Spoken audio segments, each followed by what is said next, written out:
या लेक्चरमध्ये आपल्याला नवीन टॉपिक सुरुवात करायचं आहे. टॉपिकचं नाव आहे molecular basic of inheritance. Okay, याच्या अगोदर आपण जो टॉपिक बघलाय तो इनहेरिटन्स आणि हेरिडिटी हा टॉपिक होता. व्यवस्थितपणे आपण ते बघितलेला आहे.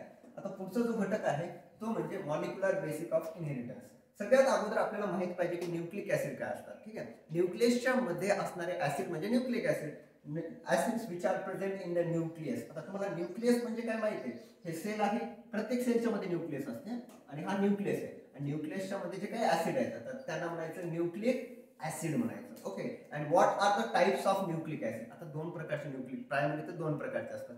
एक म्हणजे डीएनए असतो, डबल हेलिक्स स्ट्रँड असते, आणि दुसरा असतो आरएनए. आता एनए म्हणजे तुम्हाला समजलं पाहिजे, एनए म्हणजे न्यूक्लिक ऍसिड, डी म्हणजे deoxy ribo nucleic acid, RNA म्हणजे रायबो न्यूक्लिक ऍसिड. आणि हे दोघं पण कुठे असतात? त्यांच्या सेंटरमध्ये, म्हणून त्याला कोणते ऍसिड म्हणलंय? न्यूक्लिक ऍसिड म्हणलंय. ओके, चला. And what are the function of nucleic acid. सोपा क्वेश्चन आहे की बाबा न्यूक्लिक ऍसिडचं काम काय काय असणार आहे माहिती का? जे हेरिडिटरी कॅरेक्टर्स आहेत, जे जेनेटिक कॅरेक्टर्स आहेत त्यांना स्टोअर करणं, त्यांचं ट्रान्सक्रिप्शन करणं, त्यांचं ट्रान्सलेशन करणं, ओके, त्यांच्या कॉपीज तयार करणं, हे सगळं काम कोणाचं आहे? न्यूक्लिक ऍसिडचं आहे. म्हणजे nucleic acid is nothing but the DNA और द आरएनए. आणि त्यासोबतच याला एक खूप छान नाव आहे, त्याला म्हणतात जीएम. जीएम म्हणजे जेनेटिक मटेरियल. याला अजून एक नाव आहे हेरिडिटरी मटेरियल. ओके, आणि बघा what is the difference between DNA in a prokaryotes आणि युकॅरियोटिक. ओके, बघा डीएनए डीऑक्सिरायबोन्यूक्लिक ऍसिड हा जो आहे तो प्रोकॅरियोटिक आणि युकॅरियोटिक मध्ये फरक काय? प्रोकॅरियोटिक म्हणजे असे सेल्स असतात जे काय असतात? अर्लीली डेव्हलप झालेले असतात. म्हणजे फुल्ली डेव्हलप असतात का? नाही. पण युकॅरियोटिक काय असतात? फुल्ली डेव्हलप असतात. तुम्हाला जर विचारलं की ह्युमन बीइंग मधली सेल कोणती आहे तर ती कोणती असणार आहे? युकॅरियोटिक. ओके, गोष्टी लक्षात ठेवायच्या. आता पहिला पॉईंट बघायचा आपल्याला, तो म्हणजे discovery of a DNA. Already तुम्हाला लॉंग फॉर्म पार्ट झालेला आहे. डीऑक्सिरायबो न्यूक्लिक ऍसिड. बघा एनए म्हणजे न्यूक्लिक ऍसिड आणि डी म्हणजे डी ऑक्सी. मग सिंपल याच्यामध्ये ऑक्सिजन आहे का? आहे, बरं, एक ऑक्सिजन असतो. Modern understanding of DNA has evolved from the discovery of a nucleic acid to the development of the double helix model. आता बघा हे जे मॉडर्न डीएनए मॉडर्न अंडरस्टँडिंग जी झाली डीएनएच्या बाबतीत, ती सुरुवात कुठून झाली माहिती आहे का? सुरुवातीला बाबा न्यूक्लियसच्या मध्ये कोणत्या तरी ऍसिड टाइप मध्ये असते, त्याला न्यूक्लिक ऍसिड म्हणतात. मग पुढे त्यांच्यामध्ये संशोधन होत गेलं आणि त्यांना समजले की त्याच्यामध्ये डीएनए आहे, त्याच्यामध्ये आरएनए आहे. डीएनए हा डबल हेलिक्स स्टँडर्ड आहे. वॉटसन आणि क्रिकनं मॉडेल दिलेलं आहे, पेपरला येऊ शकते. Who gives the double helix model, तर त्याचं नाव आहे वॉटसन आणि क्रिक. पुढे येणार आहे आपल्याला double helix model. In 1869 Friedrich Miescher, हे नाव लक्षात ठेवा, कोणतं आहे? Friedrich Miescher began working with white blood cell. आपल्या बॉडी मधले जे डब्ल्यूबीसी आहेत ना, डब्ल्यूबीसी पांढऱ्या रक्तपट्टिका म्हणतो आपण त्यांना, डब्ल्यूबीसी व्हाईट ब्लड सेल, यांच्यावर फ्रेडरिक मिशर नावाचा एक सायंटिस्ट आहे, तो काय करत होता? अभ्यास करत होता. आणि the major component from its infection, म्हणजे पस जे असते ना, पस व्हाईट कलरचं, काय म्हटलं बघा.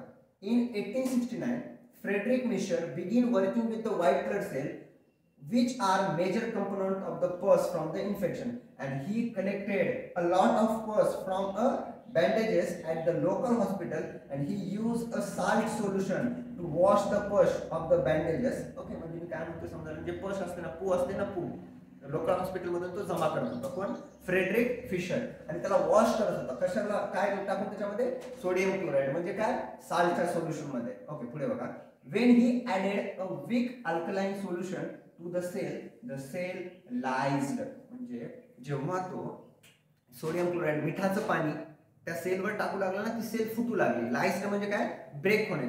Okay, it lysed and nucleic precipitated out. आणि त्याच्यामधून आता बघा सेल फुटली, त्याच्यामधलं सायटोप्लाझम बाहेर.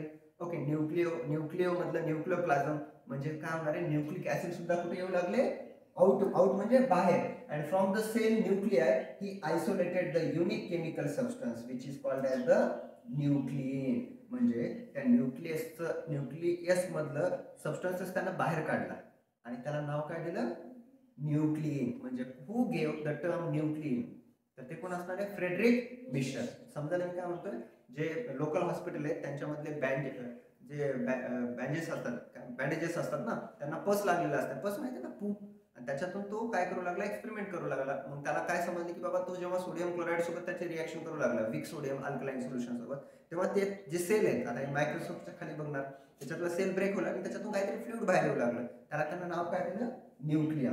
आणि केमिकली न्यूक्लियर हॅज, आता बघा खूप महत्वाचं आहे, न्यूक्लियस मध्ये काय हाय कोणतं content, phosphorus content, and more ever it showed the, आता हे जे आहे ना तो कोणती प्रॉपर्टी दाखवू लागला, acidic, phosphorus acidic property, hence it is named as the nucleic acid, म्हणून त्याला नाव काय दिलं, न्यूक्लिक ऍसिड. म्हणजे त्यानं जे पस मधून जे फ्लुइड बाहेर काढला त्याला नाव दिलं न्यूक्लियन. ओके, न्यूक्लियन काढल्यानंतर त्याला असं आढळलं की त्याच्यामध्ये फॉस्फरस आहे, आणि फॉस्फरस कोणत्या प्रॉपर्टी शो करू लागला, ऍसिड. मग हे कुठून आलं, न्यूक्लियन आणि ऍसिड म्हणजे न्यूक्लिक ऍसिड हे नाव दिलं त्यांना. कोण दिले, फ्रेडरिक मिशर. ओके, बघा नाव लक्षात ठेवा, नाव त्याचं कुठं आहे इथं बघा, फ्रेडरिक मिशर, 1869 ची गोष्ट आहे. Okay, and hence it was the nucleic acid. म्हणजे याचं नाव देण्याची कथा समजली काय. ओके, तो एक हॉस्पिटलमध्ये जात होता, तिथून बँडेज घेत होता, पस काढत होता, पस मधून त्याला सेल भेटत होत्या, सेलला NaCl मध्ये डिप करत होता, सेल फुटत होती, सेल मधून काहीतरी कंपोनंट बाहेर पडत होतं, त्या कंपोनंटला याने न्यूक्लियन नाव दिला.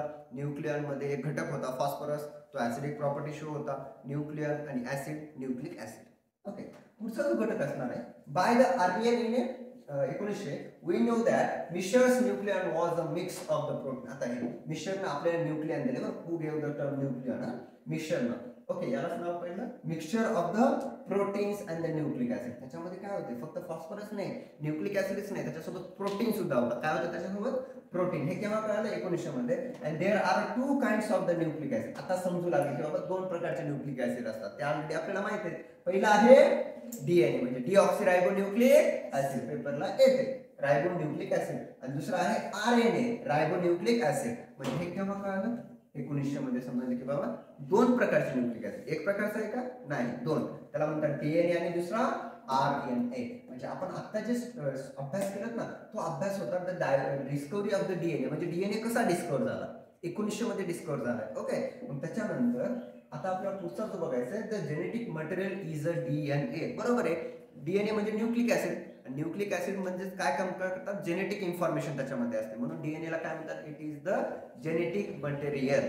Okay, DNA. Okay, by the earlier in 1900 genetics knew that genes control, बघा genes control the inheritance of the trait. हे वाक्य ऑलरेडी आपण ग्रिगर जॉन मेंडेल विषयी ऐकलं. ओके, फॅक्टर्स नाव दिलं होतं, नंतर त्याला जीन नाव पडलं की बाबा जीन काय करतात माहितीये का, हे आपल्याला कंट्रोल करतात. कशाला, inheritance of the trait. Trait म्हणजे कॅरेक्टर्स. एक जीन काय करतो, दुसऱ्या कॅरेक्टरला कंट्रोल करतो. मी तुम्हाला सांगितलंय ना. ओके, जीन्स जसं की ब्लड ग्रुपचं एक्झाम्पल तुम्हाला दिलं मी. जीन्स काय करतात, कॅरेक्टरला काय करतात, ट्रेटला कंट्रोल करतात. हे तेव्हा डिस्कवर झालं. And that genes are located. मग प्रश्न पडू लागला की हे जीन्स कुठं असतील, मग उत्तर भेटलं ते कशावर असतील, chromosome. And that and chemically chromosomes are mainly composed of the DNA. मग प्रश्न पडला, ठीक आहे क्रोमोझोम आहे, क्रोमोझोमवर कुठं, DNA मध्ये. मग तेव्हा समजू लागलं की बाबा क्रोमोझोम DNA पासून म्हटलंय, DNA मध्ये काय जीन्स आहेत. ओके, DNA अँड प्रोटीन म्हणून इथे दिले that chromosome are mainly composed of DNA and the protein. And initially म्हणजे सुरुवातीला most of the genetics talk that protein are the large. इथे बघा सुरुवातीला सांगू लागले की प्रोटीन खूप जास्त लार्ज आहे, complex molecules and store the information. म्हणजे हे काम कोण करते म्हणून सांगू लागले माहिती का, प्रोटीन करू लागले. Needed to the govern cell metabolism. It was assume that proteins cause the variation observe within the species. म्हणजे सुरुवातीला असं म्हणू लागले की बाबा सेल मध्ये ज्या गोष्टी व्हायला ते जीन नाही कंट्रोल करत, तर ते प्रोटीन करतात. पण ते चुकीचं आहे, ते कोण कंट्रोल करते, जीन्स कंट्रोल करतात. हे डिस्कवरी DNA ची झाल्यानंतर समजू लागलं. ओके, पुढे बघा. On the other hand DNA thought to be a small. म्हणजे असं विचार करू लागले की DNA कसा असतो, स्मॉल, सिंपल असेल, composition very little species. Over the time ideas about the DNA shown be a wrong. म्हणजे पुढे पुढे समजू लागले की बाबा प्रोटीन पेक्षा पण सगळ्यात महत्त्वाचा रोल कोणाचा आहे, DNAचा आहे. एक गोष्ट लक्षात ठेवा, DNA जो असतो त्याला बाइंड करण्याचं काम एक प्रोटीन करतो, त्याचं नाव आहे हिस्टोन प्रोटीन. आणि त्याचे प्रमाण कमी असते, पण DNA प्रमाण काय असते, जास्त. ओके, म्हणून ते रॉंग आहे. In fact DNA molecule are the large. मग आता खरं करू लागलं, खरं काय होतं की DNA मॉलिक्युल कसा आहे, एकदम लार्ज आणि ट्रेमंडसली म्हणजे खूप जास्त, म्हणजे वेगळेपणा खूप जास्त त्याच्यामध्ये स्पेसिस मध्ये. And variation in the DNA molecule are different than the variation in the shape. त्यानंतर त्यांचं इलेक्ट्रिकल चार्ज, त्यासोबत त्यांचं फंक्शन, त्यासोबत बाय प्रोटीन, हे काय असणार, सगळं वेगवेगळं असणार आहे. नंतर शोध हे डिस्कवरी बरं म्हणून सांगते. ओव्हर अ पिरियड रफली 25 इयर्स म्हणजे 1928 पासून 1952 पर्यंत genetics become a convenience that DNA and not a protein was genetic. म्हणजे इथे बघा किती भारी काय म्हणले, 1958 पर्यंत 52 पर्यंत DNA and not a protein was genetical material. म्हणजे आता जर तुम्हाला विचारलं DNA जेनेटिक मटेरियल आहे की प्रोटीन, DNA हे आता समजाले, हे तेव्हा सांगितलं गेलं की बाबा DNA हा जेनेटिक मटेरियल आहे, प्रोटीन आहे का नाही. पण पहिलं कसं मान्यता होती प्रोटीन सगळ्यात महत्वाचा, नंतर शोध होऊ लागले आणि समजले की सगळ्यात महत्वाचं कोण आहे, DNA, आणि तोच जेनेटिक मटेरियल आहे. And let us study the 3 important contribution. म्हणजे हे कसं ठरलं तर याच्यासाठी, म्हणजे आता उगाच म्हटलं म्हणून चालेल का नाही, तर हे कशावरून सिद्ध झालं की बाबा प्रोटीन पेक्षा पण महत्वाचे DNA आहे जेनेटिक मटेरियल मध्ये, आणि हेच पुढे काय होणार आहे, ट्रान्सफर होणार आहे. ठीक आहे, त्याचे 3 महत्वाचे एक्सपेरिमेंट आहेत. त्यातला पहिला एक्सपेरिमेंट आहे ग्रिफिथ एक्सपेरिमेंट. आपल्या पेपरमध्ये एक्सपेरिमेंटवर क्वेश्चन येतात, म्हणून एक एक गोष्ट लक्षात ठेवायची तुम्हाला, ज्याला अंडरलाईन करतोय त्या गोष्टी लक्षात ठेवायच्या. एक्सपेरिमेंटचं नाव काय आहे, ग्रिफिथ, आणि सगळ्यात महत्वाचं इसवी सन लक्षात ठेवा. आणि हे पुढे 1952 समजलं, 1928 पासून सुरू. एक ब्रिटिश मेडिकल ऑफिसर होता, त्याचं नाव होतं Frederick Griffith. British medical officer Frederick Griffith perform an experiment on a bacteria. त्यांचा एक्सपेरिमेंट कशावर होता रे, बॅक्टेरिया. म्हणजे ग्रिफिथ एक्सपेरिमेंट कशावर झालेला आहे, बॅक्टेरियावर झालेला आहे, आणि त्या बॅक्टेरियाचं नाव आहे स्ट्रेप्टोकोकस निमोनी. कोणता आहे, जी निमोनिया नावाचा आजार असतो बघा, तो आजार याच्यामुळे होतो, याचं नाव या बॅक्टेरियामुळे होतं, त्याला म्हणतात स्ट्रेप्टोकोकस निमोनी. आणि याच्यावर आता ग्रिफिथ एक्सपेरिमेंट करणार आहे, म्हणून त्याला नाव पडलं Griffith experiment. That causes the pneumonia. कोणामध्ये, ह्युमन्स मध्ये, आणि अदर मॅमल्स. मॅमल्स मध्ये, मॅमल्स जे असतात ना, आपण मॅमल्स आहोत सगळे, ठीक आहे. तर मॅमल्सचे एक कॅरेक्टरिस्टिक्स म्हणजे त्यांच्या बॉडीवर हेअर्स असतात, त्यांना मॅमरी ग्लँड्स असतात, आणि मी सांगितलं तुम्हाला यांच्यामध्ये निमोनिया होतो. कोणामुळे, या स्ट्रेप्टोकोकस निमोनियामुळे. आणि ग्रिफिथ यूज्ड 2 स्ट्रेन्स आणि और 2 जेनेटिक व्हेरिएशन. म्हणजे या ठिकाणी त्यांना बॅक्टेरिया कोणता निवडलाय, स्ट्रेप्टोकोकस निमोनी. हा काय करतो, निमोनिया कॉज करतो. कोणामध्ये, ह्युमन आणि मॅमल्स मध्ये. याने इथं 2 स्ट्रेन निवडले वेगवेगळे. 2 स्ट्रेन म्हणण्यापेक्षा 2 वेगवेगळे जेनेटिक व्हेरिएशन निवडले. किती, 2. आता ते बघूयात कोणकोणते, लक्ष द्या. एक or 2 genetic variation of the streptococcus to find a cure of the pneumonia which was common cause to death. 2 strains used were. आता बघा, पहिले 2 स्ट्रेन्स आहेत. पहिलं जे आहे ते व्हायरुलंट आहे, याच्यामुळे काय होतो, निमोनिया कॉज होतो. कोणता आहे, व्हायरुलंट. हे खूप महत्वाचे आहे. 2 स्ट्रेन म्हणले ना, पहिला कसा आहे, व्हायरुलंट आहे, कसा आहे, स्मूथ आहे, कसा आहे, पॅथोजेनिक आहे, आणि इनकॅप्सुलेटेड यस टाईप. इथं लक्षात ठेवायचं एवढं. कसं आहे, यस टाईप आहे. यस टाईप जो असतो तो घातक असतो. काय असतो, घातक. सनीगरचा पिक्चर आहे घातक. ओके, तर व्हायरुलंट असतो, स्मूथ असतो, पॅथोजेनिक म्हणजे याच्यामुळे आजार होणार आहे, निमोनिया होणार आहे. आणि दुसरा काय आहे, इनकॅप्सुलेटेड. आता दुसरा बघा, नॉन व्हायरुलंट आहे, वेळ पिक्चर माझ्यासारखं. रफ आहे, नॉन पॅथोजेनिक आहे, टेन्शन नाही. आणि नॉन कॅप्सुलेटेड कसा टाईप आहे, आर. म्हणजे किती टाईपचे आहेत, 2 टाईपचे. पण डेंजर वाला कोणता आहे, यस टाईपचा. नॉर्मल वाला आर टाईपचा. ठीक आहे, म्हणजे त्याला 2, तुम्हाला म्हटलं ना मी, 2 स्ट्रेन निवडला, एक एकदम घातक आणि एक बिना घातक, यस आणि आर. ओके, आता काय करणार आहे, त्याचा वापर ग्रिफिथ करणार आहे त्याच्या एक्सपेरिमेंट मध्ये. बघा, ग्रिफिथ कंडक्टेड 4 एक्सपेरिमेंट. किती एक्सपेरिमेंट केला त्यानं, 4. 2 गुणिले 2. ओके, 2 व्हेरिएशन आहेत ना, 2 गुणिले 2 करायचे. किती एक्सपेरिमेंट केला त्यानं, त्याच्यामध्ये 4 एक्सपेरिमेंट केला. ओके, आणि बॅक्टेरियाचं नाव काय होतं माहिती आहे का, स्ट्रेप्टोकोकस निमोनी. किती होते या ठिकाणी, 2 होते. एक यस आणि आर. यस म्हणजे घातक, आर म्हणजे नॉर्मल. तेच रिपीट करतो कारण की इथं कामाला येणार आहे. पुढे बघा, Griffith conducted 4 experiment on this bacteria. First आता एक, when he injected bacteria of the strain R to the mice survived because it does not develop pneumonia. तो मला इकडे सांगावं लागेल ना, एकच मिनिट. ग्रिफिथ एक्सपेरिमेंट, कोणता एक्सपेरिमेंट आहे आपला, ग्रिफिथ एक्सपेरिमेंट.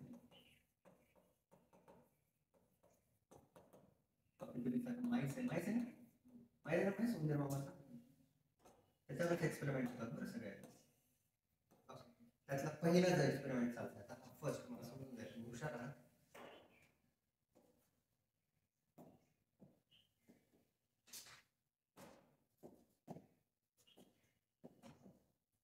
आपण काय आहे तर फर्स्ट एक्सपेरिमेंट आहे. माईसला त्यांनी इंजेक्शन दिलंय. कोणतं इंजेक्शन दिलं माहिती का, आर. मला सांगा, आर कसं आहे, घातक आहे का, नॉन व्हायरुलंट आहे. मग त्या माईसची डेथ होईल का, पहिला क्वेश्चन नाही. म्हणजे नो डेथ. दुसऱ्यांदा काय केलं, त्यांना यस दिले, काय दिले यस, काय दिले त्याचे का त्याला काय झालं निमोनिया झाला, समजा त्याला काय झालं निमोनिया झाला. हे दोन एक्सपेरिमेंट लक्षात ठेवा. आता पुढे बघूया काय काय. द माईस सर्वाईव्ह म्हणजे जे बनतंय बिकॉज त्याच्यामध्ये निमोनिया डेव्हलप झाला का नाही. दुसरा in a second when he injected bacteria of the strain yes, MICE काय झाला डेव्हलप निमोनिया आणि तो काय झाला टाटा डायट झाला. आणि इन द थर्ड एक्सपेरिमेंट, आता तिसरा आणि चौथं खूप महत्वाचं आहे. In the third experiment he injected heat killed strain yes, यसला हिट केला. तुम्हाला माहिती आहे आपण जर हिट केला तर मायक्रो ऑर्गॅनिझमची काय होते यसला आपण हिट केला, हिट केल्यानंतर काय झालं तो हिट केलेला बॅक्टेरिया आपण दिला त्याला. तर आता माईस काय झालं वन सांगेल माईस काय झाला सर्वाइव्ह. आता बघा पुढे. आणि fourth experiment very very important ग्रिफिथचा एक्सपेरिमेंट हा. He makes the heat kill झाले बॅक्टेरिया आणि त्यासोबतच लाईव्ह म्हणजे जिवंत असणारे 8 स्ट्रेन बॅक्टेरिया माईसला, आणि माईस काय झाला टाय झाला म्हणजे तो गेला. आता याचं कारण काय हे आपल्याला बघायचं. तिसरा एक्सपेरिमेंट इथं आहे त्याच्यामध्ये हीट किल्ड म्हणजे मेलेले. आता मेलेले जर आपण त्यांना दिल्या तर डेथ होईल का त्याची नाही, म्हणजे त्याची नो डेथ. पण काय झालं हे हीट किल्डला तर तसंच घेतलं heat killed S plus live R. आता काय झालं एक गोष्ट प्रश्न असा पडला त्याला की बाबा जर इथं मी हीट किल्ड यस दिलोय डेथ झाली नाही, आणि चौथ्या एक्सपेरिमेंट मध्ये हीट किल्ड दिलोय पण सोबत लाईव्ह दिलोय, आता डेथ झाली का. तर याचा निष्कर्ष याचं कन्क्लुजन असं निघतं की बाबा यांचा असा काहीतरी घटक आहे, यांच्याकडे असा काहीतरी घटक आहे जो कोणाकडे गेला आर कडे गेला. म्हणून आर सुद्धा काय झाला व्हायब्रंट झाला आणि त्याच्यामुळे त्या ऑर्गॅनिझमची काय झाली बेटा डेथ. समजाले. पहिले 3 एक्सपेरिमेंट तेवढे महत्वाचे नाही, पण छोट्या एक्सपेरिमेंट मध्ये असं कन्क्लुजन झालं की बाबा यस कडे असं काहीतरी आहे. आता ते काय माहित नाही, तेच तर शोधायचं ना आपल्याला जेनेटिक मटेरियल. यस कडे काय आहे ते माहिती आहे का नाही.